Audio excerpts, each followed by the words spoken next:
You should answer the questions as you listen, because you will not hear the recording a second time.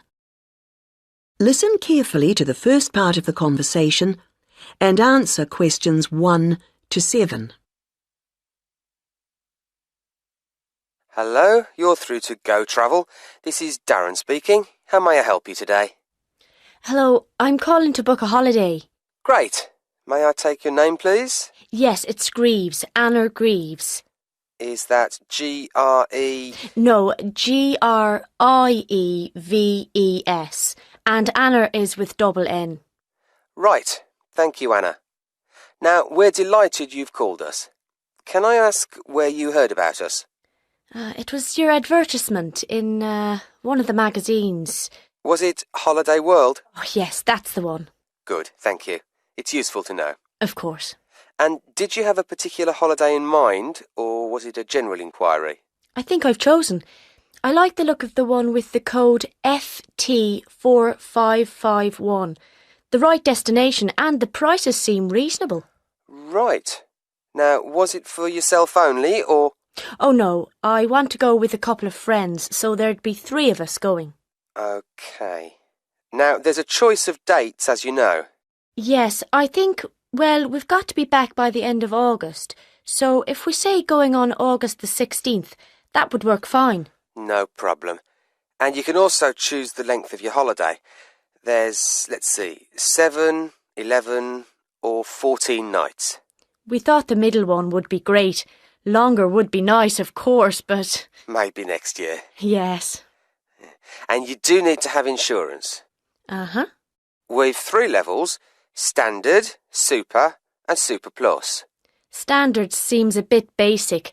Let's say Super. That should be sufficient. Fine. Before you hear the rest of the conversation, you have some time to look at questions 8 to 10.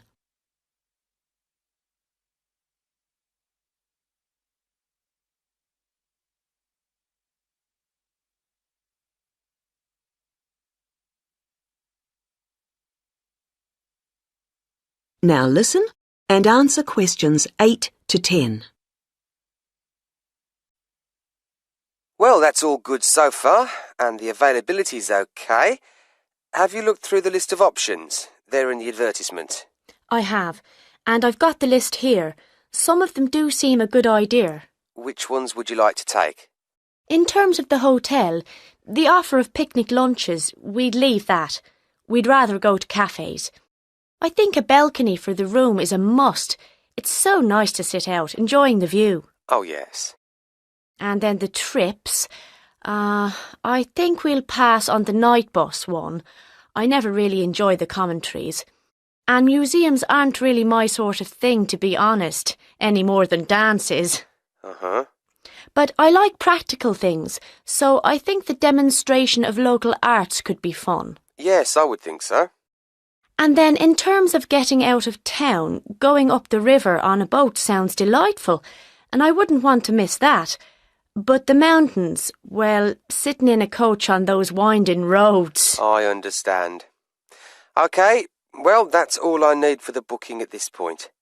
Just a few details for you, and then we'll check the payment. That is the end of section 1. You now have half a minute to check your answers.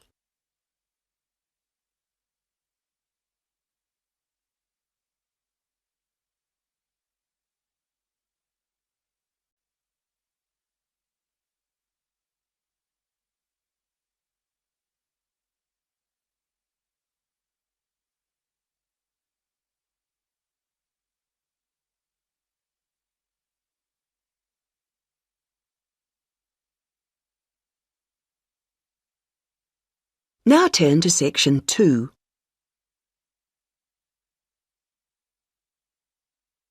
Section 2. You will hear a talk about Runwell, a charity that raises money by organising running races. First, you have some time to look at questions 11 to 17.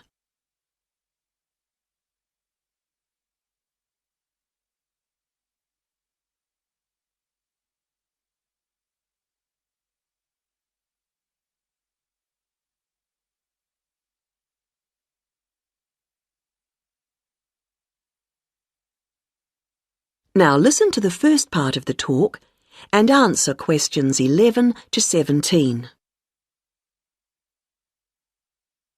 I'm very pleased to have this opportunity to tell you something about the Run Well charity and the work we do. I'll give a brief overview of what we do, and I hope you may be able to help, and then there'll be time for questions at the end.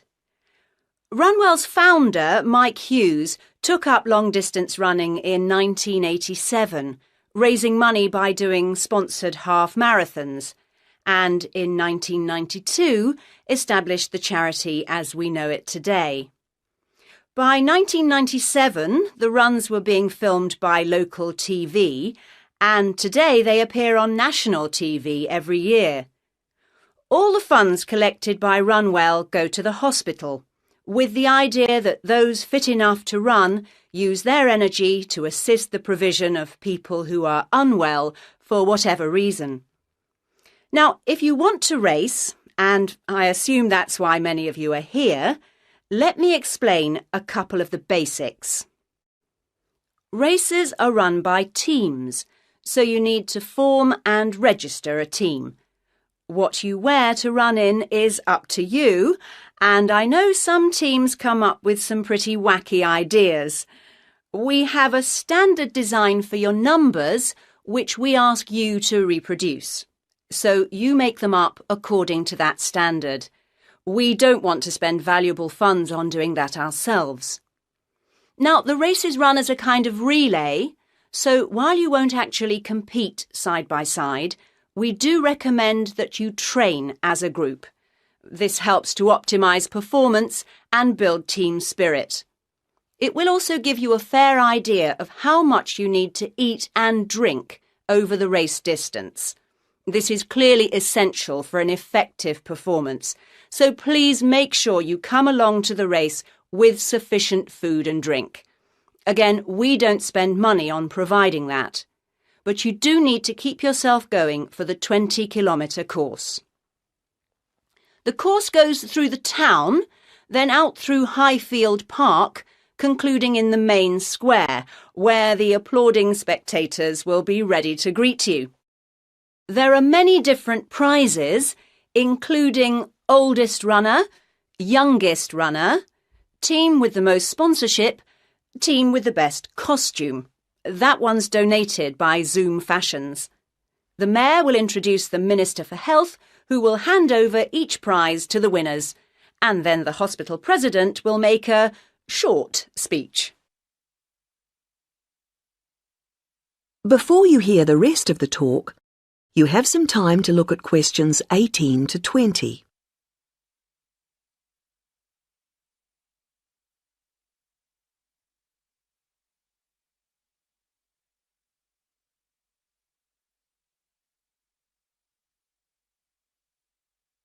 Now listen and answer questions 18 to 20. OK, that's the big race. But I know there are many people who don't feel they are up to running a 20-kilometre race, but who would nevertheless like to raise money for Run Well. Over the years, we've had experience of many ways of trying to collect money, some very successful, others less so. Now, of course, 20 kilometres is too far for children to run, but there was a sponsored swimming event at the local school last year, and that did very well. People have also tried to organise food-based events, such as selling homemade cakes and bread and so on at the market. And there was a large picnic arranged in 4 Bright Gardens, although these events failed to justify the efforts put into them, though I'm sure they were very tasty. These days, so many people are out at work all day that going from house to collect money isn't very effective. But it is possible to raise useful funds by selling small promotional items, such as badges with the Run Well motif on them. We're currently checking to see if postcards, perhaps showing the race's winners each year, might also be a good idea or not. We do appreciate the efforts that have gone into selling second-hand goods, but to be honest, the returns have not been very high on this. One very dedicated group organised a team quiz recently, which went very well, and it would be good to see more such activities. There's also been talk of a concert, but we'll have to see how plans for that progress. Now, are there any questions at this stage? That is the end of section 2. You now have half a minute to check your answers.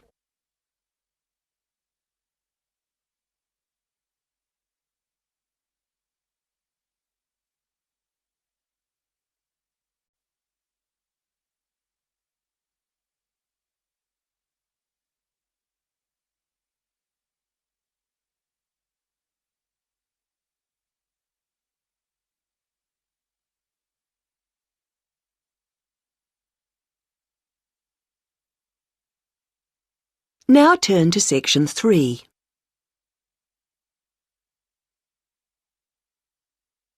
Section 3.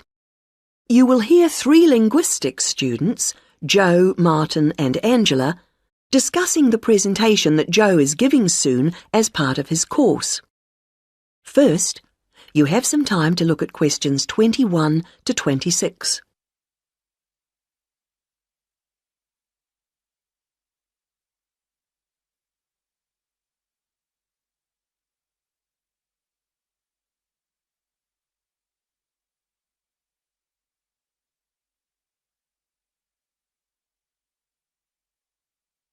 Now listen to the first part of the conversation and answer questions 21 to 26. Hi, Martin. Hi, Angela. Hi, Joe. Yeah, hi, Joe. So you're really worried about your presentation? The one about names? I am. Well, you know your stuff on names pretty well, so it's just a question of selecting what you want to use. That's right. But there's so much. Well, you don't have to include everything. Let's start somewhere. Well, for example, there's a lot to discuss about people's names in terms of culture. It would be a good way to start, bringing in issues of religion, society. I thought so. As long as you can keep it concise, since it's potentially a large area. I'll pick out some key points. Good. Now, that will tend to be about differences. What about something on ways in which naming practices are often similar across different languages? That sounds good. I'm not sure how much I could say that's really about just names and not really general language. Maybe you need to give that some more thought. Yes, I'm not ruling it out. Well, what about what first names mean? That's got to be specific to languages or language groups. Yes, there are all sorts of different principles at work. It's a rich area for discussion. And you can present lots of examples. It would mean a good slide or two. I'll enjoy making those up. Don't forget to put our names in. No, OK. Right, where have we got up to? Yes, now there's the question of place names. Ones where the name of the place is the word for the situation, like something to do with sea or mountain, etc. Yes, people often don't realise the origin. It sounds like it's just a translation issue to me. Don't you think you might give that a miss? Given the time limit, perhaps you're right. You need something on place names. Could you get history in? Actually, the way migrants often used to name places after somewhere in their country of origin is interesting. Sounds a bit narrow to me. Well, I'd hope to build it up a bit. Perhaps you should make a final decision on that later. OK, I'll see how the rest of it goes first. Is that the lot? No, there's still country names, the origins of those. I think that's an interesting area. Yeah, because it's something we often don't think about. It'd be a way to bring in various aspects. History, certainly. I could project a map of the world and have people match the original meanings to the countries. Well, that seems to be a foregone conclusion. Fine. Yes, I'm feeling clearer already. Now you have some time to look at questions 27 to 30.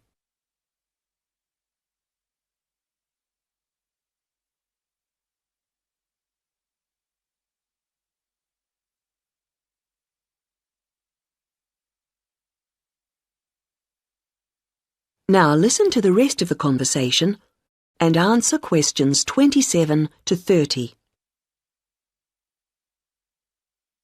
You know, there's another aspect that I think I'll cover. Yes? brand names. Isn't that more to do with business studies? Well, international companies are finding it increasingly important to have brand names that can be used in many different countries. Oh, so they can advertise the same product everywhere? Yes, and it seems that brand names are very special in our brains. How so? Well, there was a research study recently, carried out on a group of about 50 students. They showed them 108 words, and the students had to say whether they recognised them as real words or not. The list included, all mixed up, ordinary nouns, brand names and meaningless words, and they were shown all the words quickly. And the brand names seemed to be recognised strongly and in the emotional right-hand side of the brain. It was interesting that the brand names were recognised more readily if they were displayed in capital letters rather than lowercase, something which doesn't apply to normal words. How strange. What else did the researchers find out?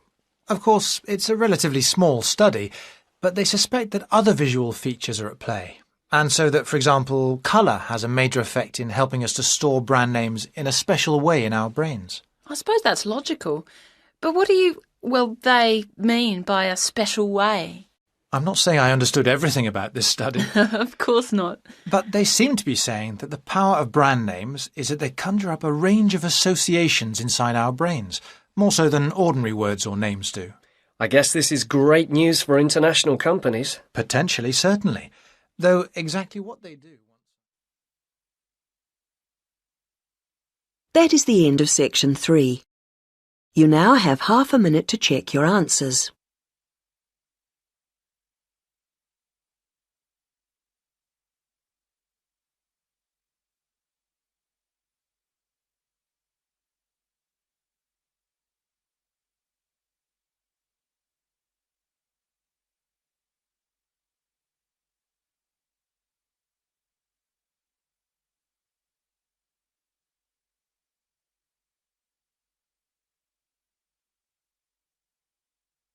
Now turn to section 4.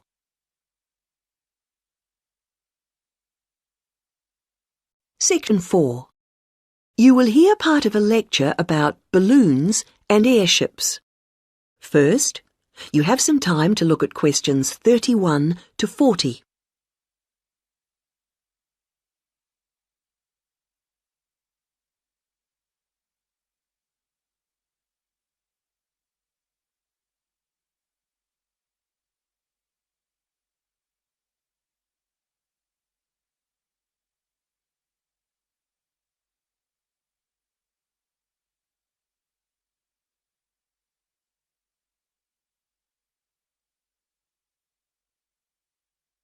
Now listen to the lecture and answer questions 31 to 40.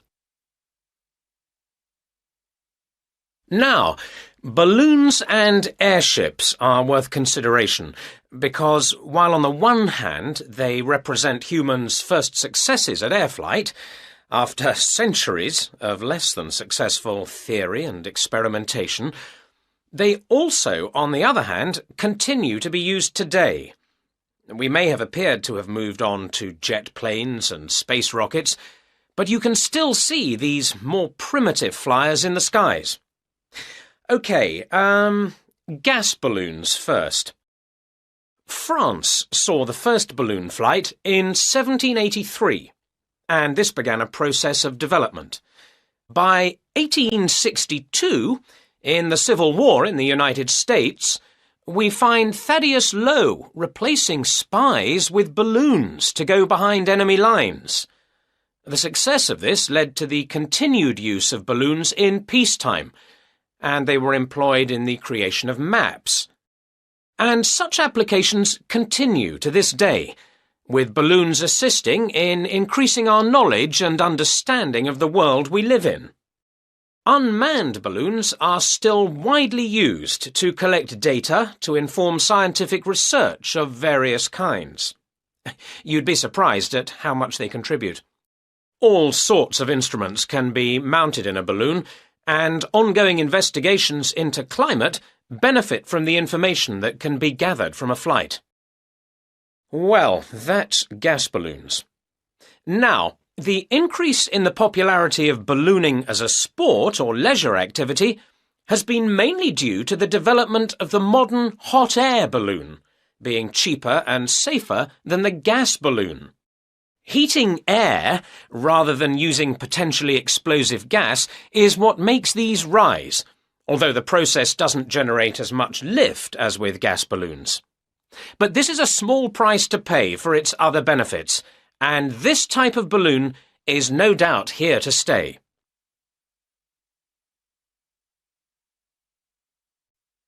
Airships are also fairly old in their origins. The idea for a balloon that could be powered and steered was first published in France in 1784, although 1852 was the date of the first successful airship flight.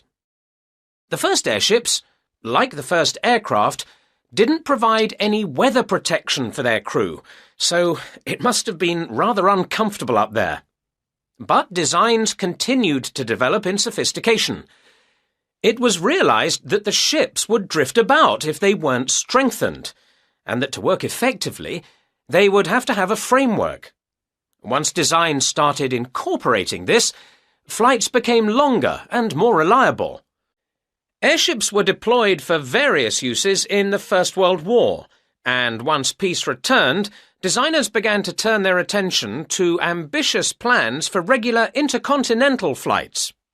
However, in the 1930s, this program more or less came to an end.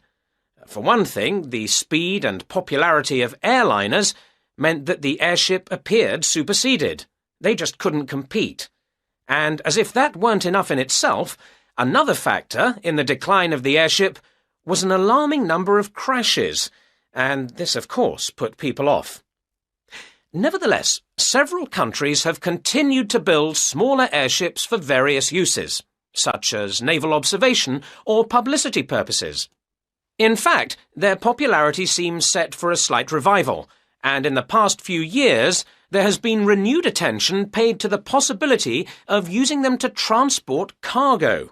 Who knows? Maybe the 21st century will be the age of the airship. Now, if you look at your handouts, you'll see that I've included some information.